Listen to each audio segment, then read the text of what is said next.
All right. Hello, everyone. Welcome to the Life of a Marketer podcast. And today I have Sumant with us. Sumant is works as a fractional. Well, I'll let him introduce himself. Sumant, just go ahead and take it away. Tell us about what you do, and who you are and who you serve. Yeah, absolutely. So my name is Sumant Vasan, and what I do is I manage a fractional growth agency. And I get that question a lot. What does a fractional growth agency mean? What does fractional actually mean? And so, in a nutshell, it's basically targeting companies, small businesses that are looking for marketing help and know they need a marketing department, but maybe don't have the resources to hire an entire team. So what they do essentially is outsource all their marketing needs, whether it's graphic design, whether it's programming, whether it's Google Ads, search engine optimization to our team, and we act as an extension of your in-house team. So that's what we do. We're a fractional growth team or fractional growth agency. We act as an extension of your internal team and really work within that workflow. Awesome. Sumant, tell us a little bit about some of the clients that you're serving right now, just to give us an example of who you could work with. Absolutely. We're primarily in the healthcare market, but we do have e-commerce clients that really are, in the jewelry industry and D2C products. We also work in cybersecurity. So those are our niches, definitely really tech focused, whether it's healthcare or cybersecurity is really where we play. So Awesome. Awesome. All right. And so this is not really scripted or anything, but I just want to ask you a couple more questions about that. Generally, sure. when you're working with these companies, what is the biggest problem that the companies you're working with are facing? That's interesting. I think it varies depending on who your point of contact is at these companies, right? There are definitely, owners or, a head of growth that understand certain processes take a little bit longer. And there's a sense of testing and reiterations and really trying and executing and experimenting. And so they're along for the ride. And then there are the other clients. I think the hardest part is selling them on the process that this is not you spend $20,000 this month and you immediately recoup, 5x the next month. And I think that is the most difficult part to bring that roadmap to life and to help to connect with certain clientele to let them know like there is a plan, there is a roadmap, but there are going to be bumps along the way. So I think right now that's probably, and with the economy being what it is, right? I think that it really doesn't fit well currently. So Oh yeah, that's always a tough one. Takes a lot of communication to help companies to understand exactly what's going on. And there's always as being a marketer myself, I've always found that no matter what you do, there's always going to be a snag, a snafu that you have to resolve. That's going to be difficult. If they always appear, it's not that you can just set campaigns and forget them and hope for the best. It right. takes a lot of experimenting and problem solving, those sorts of things. All right. I think those days have changed. Those days have changed. I don't know if you can recall those days when you would start run a campaign, whether on Google or Facebook, and get like an 8x and 9x. It was a normal thing, but nowadays with more people advertising, with just different budget levels and people understanding, hey, this is a good way to get ROI. Those days are gone, and it's very tough to get 9x's. So I think convincing people it's about slow and steady growth. And if we get the 9x, that's wonderful. But I think that as a beginning stage is no longer the reality. So Yeah, setting the expectations. Yeah, I hear you definitely. I identify. All right. Well, thanks for telling us and about yourself and introducing yourself. So let's talk a little bit, change gears a little bit. What's the best thing about being in the marketing industry? yeah, I think marketing is always changing. I mean, it's very fluid, unlike many other professions where I feel, maybe strategies don't change, maybe the information doesn't change. And so I think with marketing, there's always something going on, and some of it is fun and pleasant. And some of it, relates to Google updates that come out of nowhere with the way they want to render search results or, new features on advertising options. So I think marketing is always solving a puzzle, and that keeps it really interesting. And you always have to stay up and stay current. So I think that's what really draws me to it. Awesome. Awesome. So for you right now, what is the most important new trend that's happening in marketing? Yeah. I'm actually fairly big in the AI space. I think that's going to be something that marketers, I think there's a sense of fear, which I think is unwarranted. I think really it's about how to use AI within your workflow to leverage and harness its capabilities into solving complex marketing problems, right? I don't necessarily think AI will replace certain marketing positions, although it might. Maybe some of the automation tasks that maybe a VA would do, maybe AI does take the place of that. But really what's going to set apart successful marketers from unsuccessful marketers are those that are able to leverage the newest technology out there. And right now, that is AI, right? And it's growing, and the popularity is through the roof. And with Chat GPT, and that's just the tip of the iceberg. I think people are enamored with Chat GPT, but I think there are so many more applications via API to really make that work. So yeah, I think really being able to get into that AI space is really important. Yeah, I've got on the docket today to do some training on that actually, on integrating AI with campaigns. Mhm. The I've been experimenting with it, learning about it, and I think for certain tasks right now, AI can really help you already. It's already there for certain Mhm. tasks, but then Mhm. there are other tasks that I've tested it with and softwares, and not so much. It's still not quite there, but I think in the next 3, 4 years, there are gonna emerge some solutions with it. So I was, Mhm. for example, I was trying to build some YouTube ads with some AI software, and it didn't, Not so great. yeah, not that great. But there are going to be people coming out with things constantly that are going to be able to leverage it, and they are going to work pretty well and be pretty amazing. I'm assuming. We actually had someone on this podcast, um, the about 3 podcasts ago.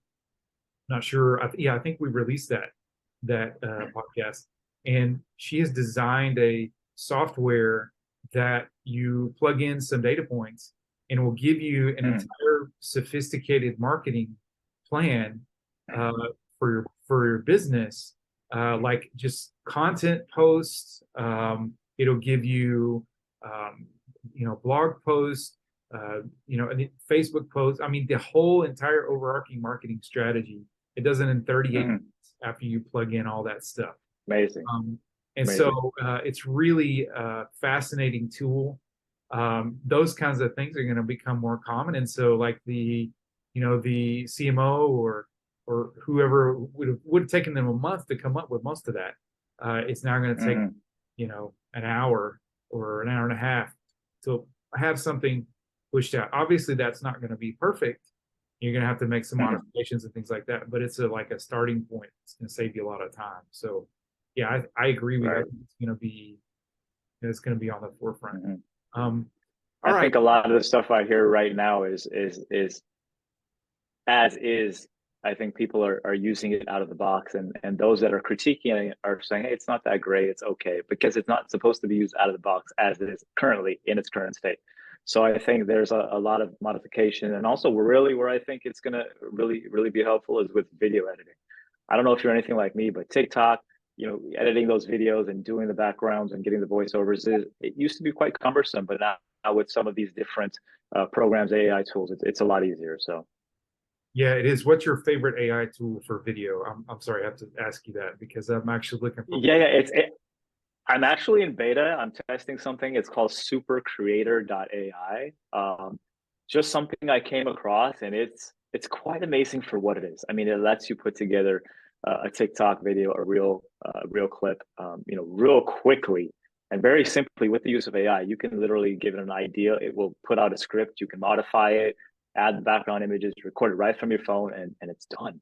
I was able to compile a video in 20 minutes, which most cases is definitely not the reality. So Oh, wow, interesting. We'll have to look that up. That's a great tip for everybody who's watching this. Thanks for that. Appreciate it. All right. What sort of advice do you offer to those that are in marketing right now? I think it's a great time to be in business. I think selling value is probably more important now than it's ever been with the economy. I think there are a lot of marketers that are nervous, that are wondering how they're going to be able to be competitive at the price points that they're used to serving clients with, or at with what the economy is now. Maybe they're thinking, hey, we need to readjust. And I think it's really showing people about value. And I think it's important to price accordingly. I'm guilty of this, of pricing far too low at times, and then looking at the body of work that's necessary, and the results, and just looking back and say, wow, why was this decision made? And I think it's an ongoing learning experience. And if you've ever been in, I'm part of a lot of fractional meetings and with some executives, and we talk about strategy and pricing and different things, obstacles. Pricing always comes up as number one. So I think being able to attach value to your pricing, so you're not bound by a specific lowest deal type of attitude, I think that's important. Value your time. I think that's important. Yeah, I agree with that. It's always so challenging to price, and because you want to there's certain ways to do things and there's other ways to do things.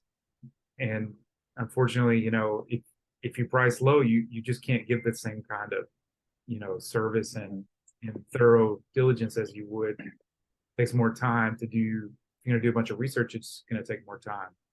I think there's two. You have to think of one of at the prospect of one of two ways. Is this particular prospect a margin client? Is this something that's going to help us with margins, pay our staff, etc.?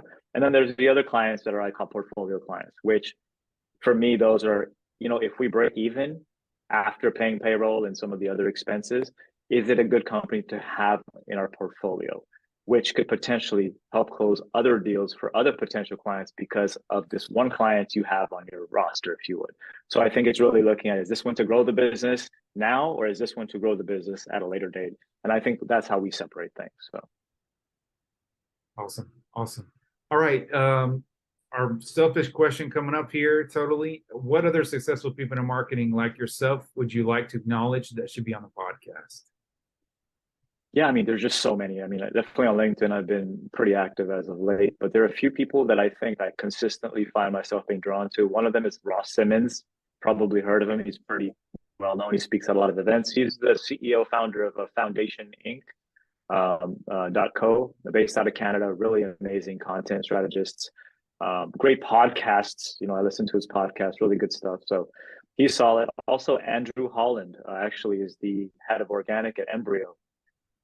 That guy gets SEO, and he talks the language. And when I say he talks the language, he's able to draw and map out the process. And I'm not talking about getting into the details, but quantifying the quality of SEO to a potential client. I love his stuff on LinkedIn. It really, I've used it to sell clients, that let them know, hey, this is the lifespan of SEO. It takes a while to ramp up. This is a time where you have that large funnel, you're casting a wide net, and then it just gets thinner as you go along. But I think, yeah, he's a great resource, definitely. Awesome. Well, we'll try and invite him. Who knows if we can get him on the podcast. All right. One final question for fun. What is the oldest technology you remember using?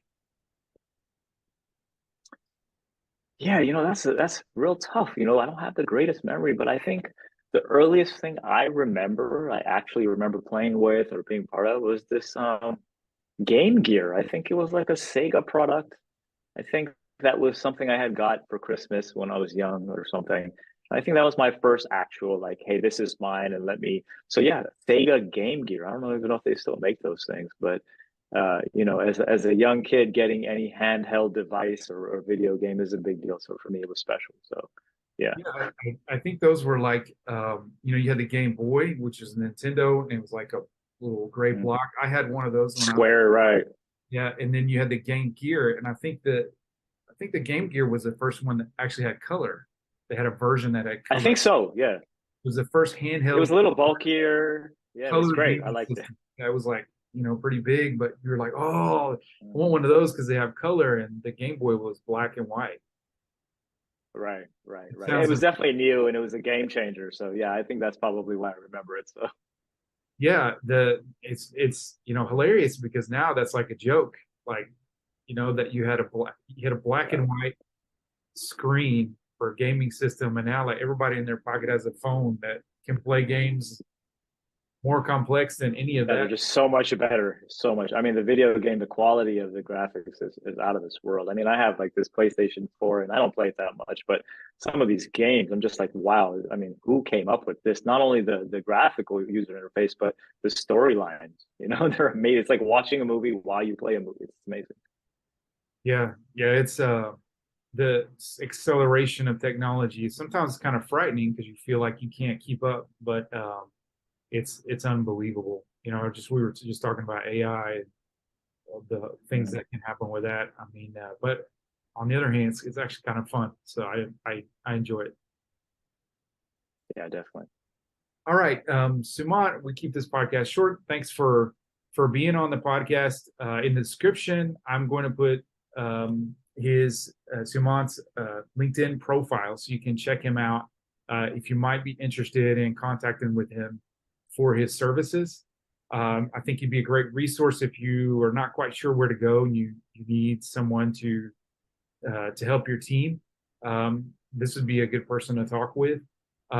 Our podcast, you can always catch it on Tuesdays and Thursdays at 11 a.m. Central Standard Time. We release it on YouTube. We stream it on social media. The best way to make sure you get the podcast is to subscribe to our channel on YouTube. So every time that one comes out, you'll see it. But if not, you can also usually catch us streaming on LinkedIn or Facebook or Instagram. So thanks everyone for watching. Make sure you like and subscribe. We really appreciate it. And this has been a great Life of Marketers podcast. Thank you.